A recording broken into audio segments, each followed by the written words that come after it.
to the 141st episode of Movie and TV Talk.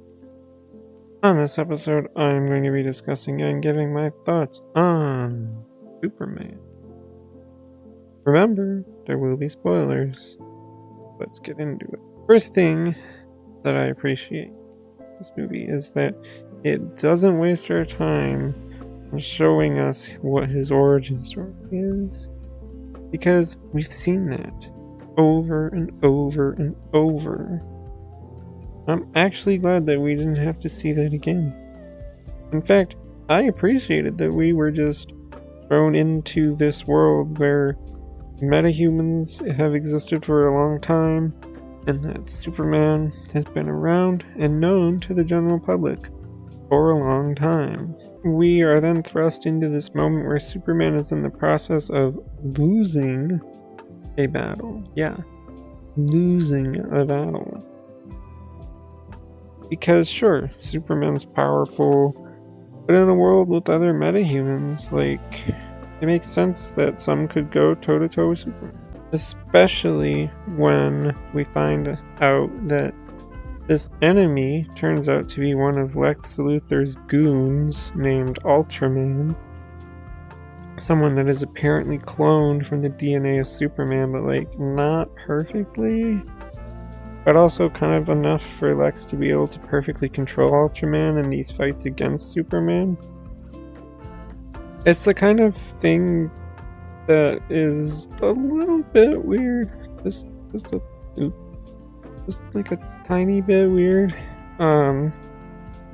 Is that Lex is only able to see what Ultraman sees through these drones, but yet it takes Superman most of the movie before he actually notices that Lex is able to watch Ultraman and feed commands to him through these drones. I don't know. It's a small thing, but given that Superman has, super hearing and supervision, I don't really believe that he wouldn't have noticed those drones when he did. He would have noticed them a lot sooner. Lex also has this other metahuman that's made of nanomachines. So she can just form anything on her body, which is a really cool idea, but they way underused it. There's a fight scene when Lex and his goons break into the Fortress of Solitude, and the Superman robots try to defend the place, and she turns her hands into saw blades. It's a really cool action scene, actually. But after that, she mostly forms tentacles and stuff. And it's just kind of a waste of a cool character that can turn any part of her body into anything. Anything. There's one moment when introducing her that we see this archival video footage where she turned her hands into Gatling guns. Why didn't she do that in the movie? Something that I do question when it comes to Lex is that he just happens to have pocket dimension technology just out of nowhere. Technology that, as we see in the movie, if used incorrectly, can cause a major rift on Earth, which it did, and which Lex used purposefully, and that's why I absolutely love this iteration of Lex. Lex is presented as an evil genius that is obsessed with Superman in every single way possible. Lex is evil for the sake of being evil, as he should be. And in that cheesy villainy way that makes him feel like a comic book villain. He is so much this way that, to me, Lex is over here, he's hating on Superman because Superman's an alien with powers, and Lex thinks that he's here to rule over the Earth.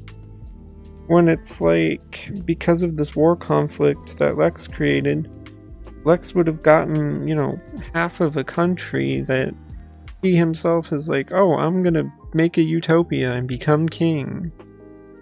So somehow that makes Lex better than this idea that he has of who Superman is. Like, I don't know about you, but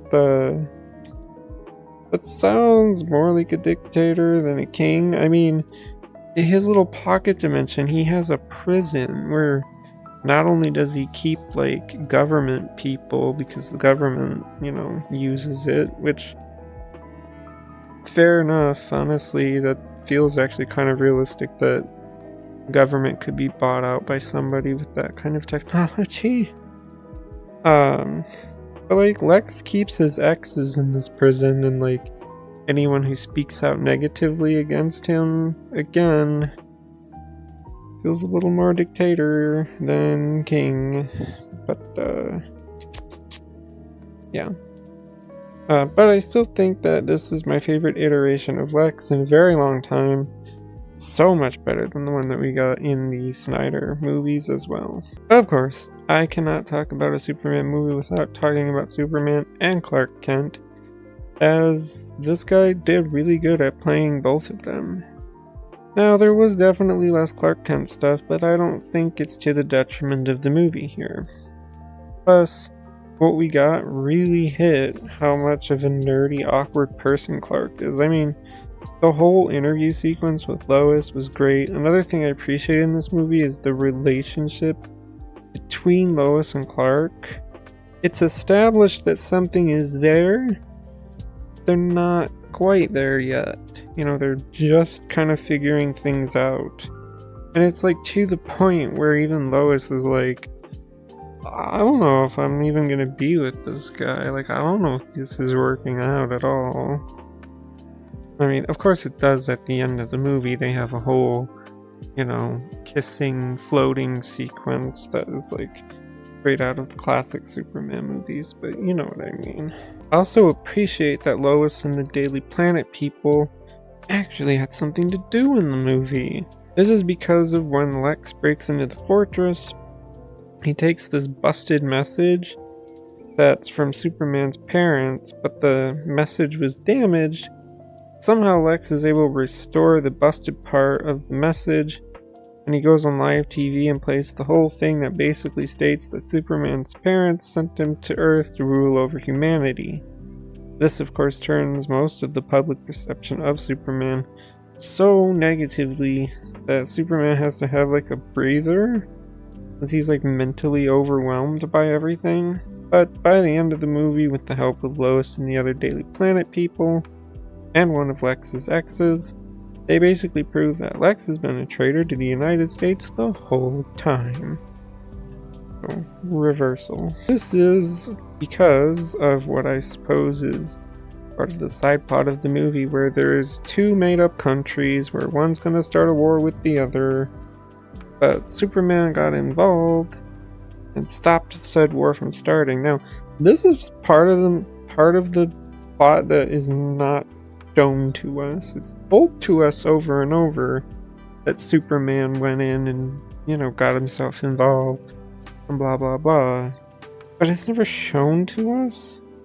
And this feels like the one thing to me that needed to be shown. Like, I can forgive, not even forgive.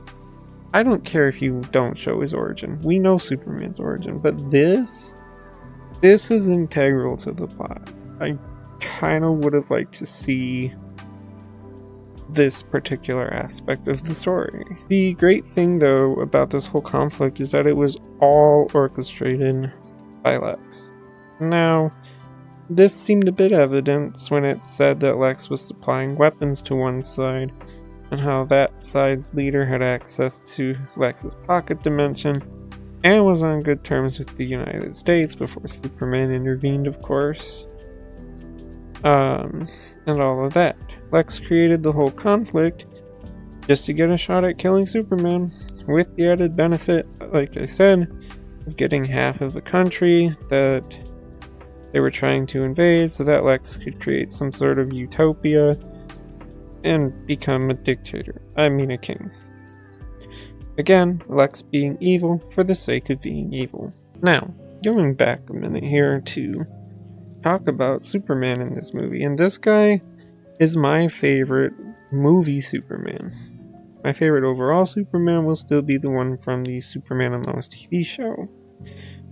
But this one is really good as well. Something I appreciate is how the essence of classic Superman is captured here, with just how much he cares more about saving people and animals. And these are the moments that truly make Superman who he is. Even in the battle with the giant monster, yeah, he's punching it, but he also stops it from crashing into a building and then asks the people in the building if they're okay. Like, that's what Superman does. An absolutely wonderful portrayal of Superman in this movie. It is leagues above Snyder's. Of course, we also have the Justice Gang that consists of a Green Lantern, specifically the Guy Gardner, Hawkgirl, and Mr. Terrific. Something I appreciate is that they didn't overuse these characters, at least to me. They didn't overshadow Superman in his own movie. That is something that could have easily been done in a movie like this. I also really like how much the Justice Gang contrasts Superman. Like, in the fight against the giant creature is a great example, because Superman didn't want to kill it. He was trying to keep it alive and figure out how to get it out of the city. But then, the Justice Gang rolls in and they just kill it. They didn't care either that it was going to fall over a huge block of the city. Superman has to come in and stop it from crashing down and causing even more chaos. The other point of contrast is that the Justice Gang just expects applause and stuff at the end because they're corporate heroes. They basically do an ad read after they're done with whatever they're doing. Again, all three of these characters are great. They're very well casted, and it's just a really interesting contrast to Superman in the movie. I think that it's pretty evident that I really enjoyed this movie, as to me, it's the best Superman movie I've seen in quite a long time, and yes, it's better than Man of Steel, and I don't care if people hate me for saying that. Honestly, this is the only point of contention that is annoying the ever-letting hell out of me. I am so damn sick of seeing the Man of Steel versus this movie crap. For one, people don't even understand how opinions work, because look, I think this movie is leagues better than Man of Steel, and that's just my opinion. However, the thing I think people seem to miss is that Superman is a comic book character. That's why I think this movie works better than Man of Steel, because this world feels like it's out of a comic book, and so do the characters that inhabit the world. This Superman actually saves people and makes that his focus, even when the villain is right there. Now, that's not to say that, Snyder's Superman didn't save people. He didn't save as many people that he didn't not save people. So, he was more focused on smashing people into bits, basically. Which is not what Superman does, The other reason I think that people are missing the point is that this movie does this thing where it humanizes Superman. He loses at the beginning of the movie. He gets beat up over and over so many times throughout the movie. Lex kills a guy in front of an imprisoned and weakened Superman when he can't even do anything about it. Think about the conversation between Clark and his dad, being told that the choices you make are what makes you who you are.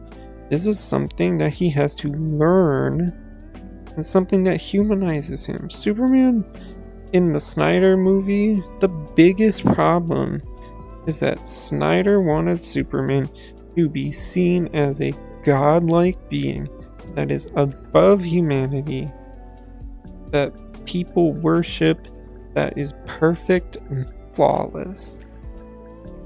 That's why it doesn't work. That's not what Superman represents either. But look, you like Snyder's Superman over this movie? That's fine. If you like this version of Superman over the Snyder movie, That's fine. That's how opinions work. For me, I think that Superman 2025 is the best Superman movie so far. And I think this guy is the best on movie Superman. Nothing will change that opinion, no matter how angry people get with me. Few last things here. One is that Supergirl shows up briefly at the end of the movie as a drunk party girl. This is another point of contention in the online discourse surrounding this movie that I also think is something that is incredibly stupid that people are complaining about. She wasn't even there that long, but people online, they complain about stupid, pointless things.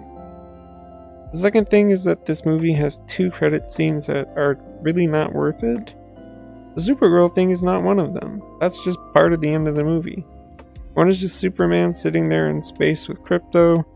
The other is Superman and Mr. Terrific looking at a crack in a building, and Superman saying it's a bit off, and then Mr. Terrific storming off upset. Really not all that worth it, as those credit scenes don't really add anything to the movie and probably could be watched online at this point, since it seems like everyone records the theater with their phones. Yeah, why don't we stop doing that? That would be great. This is how, when a new big movie comes out, this is why it gets leaked online everywhere.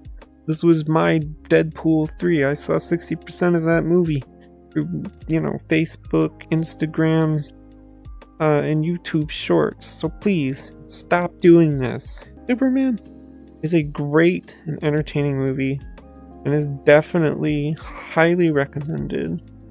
Go see it. But that's all I have to say. So if you like this kind of content, feel free to subscribe. Thank you for watching, and bye.